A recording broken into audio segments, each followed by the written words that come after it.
ஜாழ்ப்பாணத்தில் முக்கிய பகுதியில் விகாரை அமைக்க பிக்கு முயற்சி. இலங்கையில் நீர் கட்டணத்தை அதிகரிக்க திட்டம், வெளியான அறிவிப்பு. தேங்காய் எண்ணெயில் ஆபத்து, மக்களுக்கு விடுக்கப்பட்டுள்ள எச்சரிக்கை. இலங்கையின் பொருளாதாரம் மீண்டும் மந்த நிலையில், பொருளாதார நிபுணர்கள் கருத்து. ஈஸ்டர் தாக்குதல் தொடர்பில் வெளிவரவுள்ள பல மறைக்கப்பட்ட ரகசியங்கள்.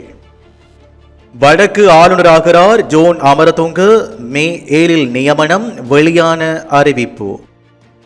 இந்திய முட்டைகளை சந்தைக்கு விநியோகிக்க அனுமதி.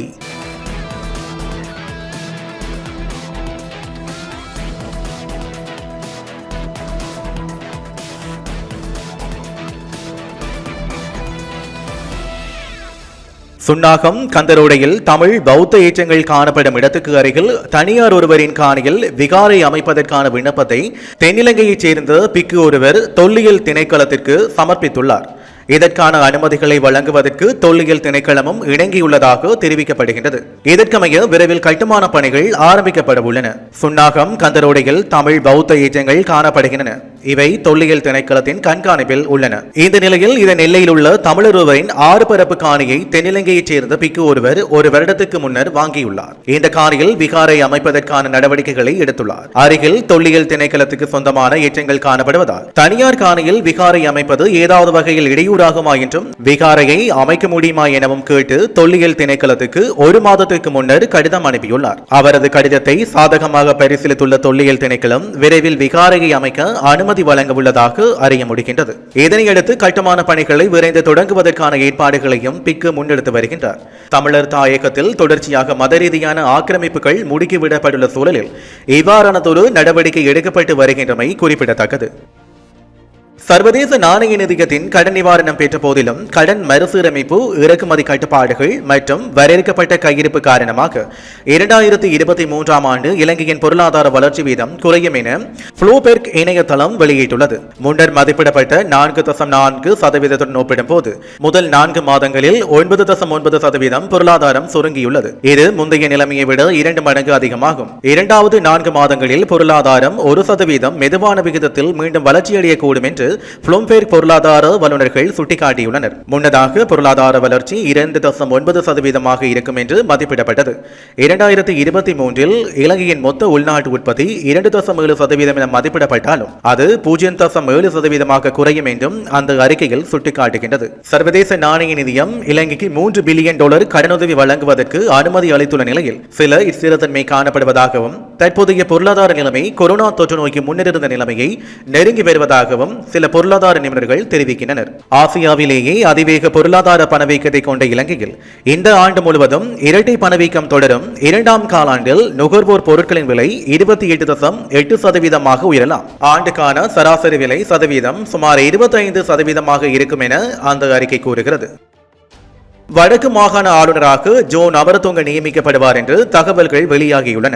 மே 7 இந்த நியமனம் வழங்கப்பட உள்ளதாகவும் தெரிவிக்கப்படுகிறது. வடக்கு மாகாணத்தின் தற்போதைய ஆளுநர் ஜீவன் தியாகராஜாவின் இடத்திற்கு ஐக்கிய தேசிய கட்சியின் உறுப்பினரான ஜோன் அமரதுங்க நியமிக்கப்பட உள்ளார். ஜனாதிபதியாக ரணில் விக்ரமசிங்க நியமிக்கப்பட்டதை தொடர்ந்து ஆளுநர் பதவிகளில் மாற்றங்கள் செய்யப்படும் என்று எதிர்பார்க்கப்பட்டது. தற்போதைய ஆளுநர்கள் அனைவரும் கோத்தபாய ராஜபக்ச ஜனாதிபதியாக இருந்தபோது நியமனம் பெற்றவர்கள். எனினும் பதவியேற்ற கையோடு ஜனாதிபதி ரணில் ஆளுநர் மாற்றங்களை செய்யவில்லை. இந்த நிலையில் அடுத்தடுத்த ஆண்டுகளில் தேர்தல்கள் இடம்பெறவுள்ள நிலையில் தற்போது ஆளுநர் பதவிகளில் மாற்றங்கள் செய்யப்பட உள்ளன. அதன் அடிப்படையில் கிழக்கு மாகாணத்துக்கு இலங்கை தொழிலாளர் காங்கிரஸ் தலைவரான செந்தில் தொண்டமான் நியமிக்க நகர்வுகள் இடம்பெற்று வரும் நிலையில் வடக்கிலும் ஆளுநரை மாற்றுவதற்கான நடவடிக்கை எடுக்கப்பட்டு வருகின்றது. வடக்கு மாகாண ஆளுநர் பதவியை பெற பலரும் முயற்சித்து வந்த நிலையில் நன்கு தமிழ் தெரிந்த சிங்கள இனத்தவரான ஜோன் அமரதுங்க நியமிக்கப்பட உள்ளார் என்று அறிய முடிந்தது. மருதானை பகுதியில் உள்ள களஞ்சியம் ஒன்றிலிருந்து மனித பாவனைக்கு பொருத்தம் பெற்ற தேங்காய் எண்ணெய் மீட்கப்பட்டுள்ளதாக நுகர்வோர் விவகார அதிகார சபை தெரிவித்துள்ளது. அத்துடன் உணவுகளை நீண்ட காலத்துக்கு பாதுகாப்பாக வைத்திருப்பதற்காக பயன்படுத்தப்படும் செயற்கை சுவையூட்டிகளும் குறித்த களஞ்சியத்திலிருந்து மீட்கப்பட்டதாக தெரிவிக்கப்பட்டுள்ளது. குறித்த களஞ்சியத்தின் உரிமையாளர் நீண்ட காலமாக இந்த வர்த்தகத்தில் ஈடுபட்டுள்ளமை விசாரணையில் கண்டறியப்பட்டுள்ளதாக நுகர்வோர் விவகார அதிகார சபையின் திடீர் சோதனை பிரிவு அதிகாரி ஜூகே பெரேரா தெரிவித்துள்ளார்.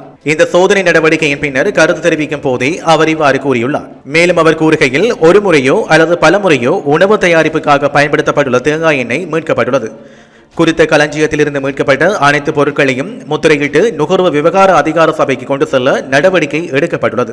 தற்போதைய நிலையில் சந்தையில் இதுபோன்ற முறையற்ற நடவடிக்கைகள் இடம்பெறுகின்றமையால் வர்த்தகர்களும் நுகர்வோரும் அவதானத்துடன் இருக்க வேண்டும்.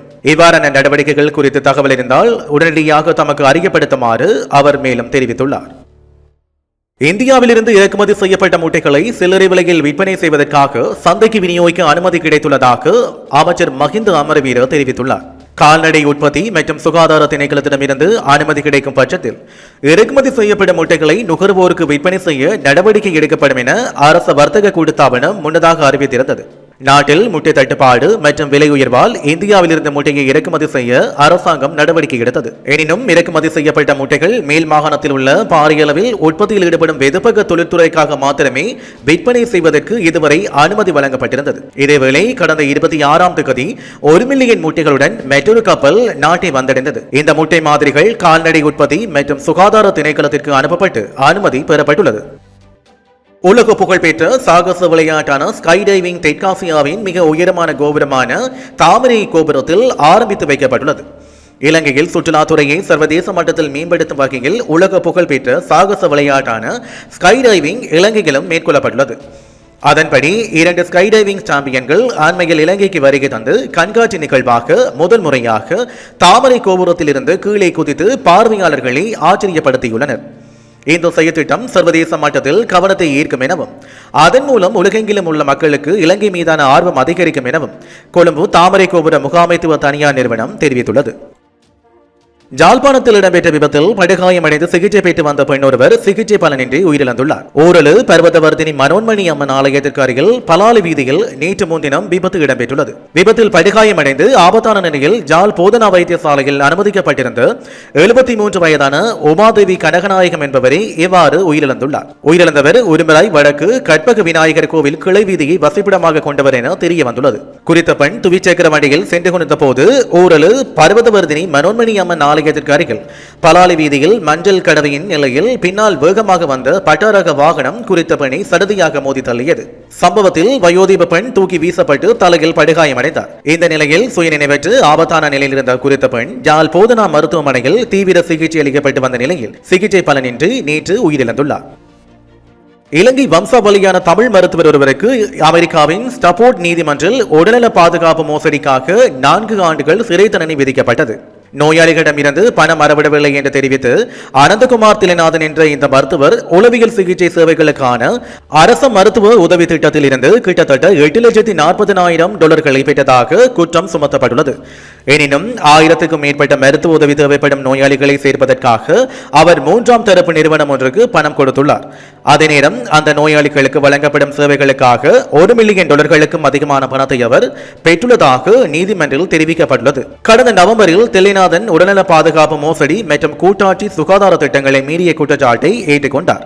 இந்த நிலையில் கடந்த வியாழக்கிழமையன்று நீதிமன்றில் முன்னிலையான அவரை சிறை தண்டனைக்கு பிறகு 3 ஆண்டுகள் மேற்பார்வையில் இருக்க வேண்டும் என்று நீதிமன்றம் உத்தரவிட்டது.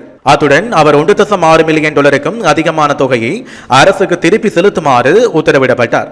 இதில் $5 லட்சம் 60 நாட்களுக்குள் செலுத்த வேண்டும் என்று அமெரிக்காவின் சட்டத்தர நிகழ் அலுவலகம் தெரிவித்துள்ளது. அம்பலாங்குடி கிரேவத்த பிரதேசத்தில் ஒன்றாக மதுவருந்திய தனது நண்பரை கத்தியால் குத்திக் கொண்டதாக கூறப்படும் நபர் 2 நாட்கள் தலைமறைவாக இருந்த பின்னர் கட்டுநாயக்க விமான நிலையத்தில் கைது செய்யப்பட்டதாக அம்பலாங்குடி போலீசார் தெரிவித்துள்ளனர். இந்த சம்பவம் கட்டுநாயக்க விமான நிலையத்தின் கட்டுப்பாட்டாளருக்கு தகவல் வழங்கப்பட்டதை அடுத்து சந்தேக நபர் நாட்டை விட்டு தப்பிச் செல்ல முடியாதவாறு கைது செய்யப்பட்டுள்ளார். அம்பலாங்கொட கிரேவத்தையைச் சேர்ந்த RJ ரோஷான்குமார் என்ற 3 பிள்ளைகளின் தந்தையான 43 வயதுடைய நபரே சந்தேக நபரால் கொல்லப்பட்டுள்ளார். அம்பலாங்கொட தர்மாசோக மற்றும் தேவானந்த வித்தியாலயங்கள் வருடாந்த ஒருநாள் கிரிக்கெட் போட்டியை பார்த்துக் கொண்டிருந்த போது மது அருந்திக் கொண்டிருக்கையில் அவர்களுக்கு இடையில் இடம்பெற்ற வாக்குவாதம் முற்றியதில் இந்த கொலை இடம்பெற்றுள்ளதாகவும் போலீசார் தெரிவித்துள்ளனர்.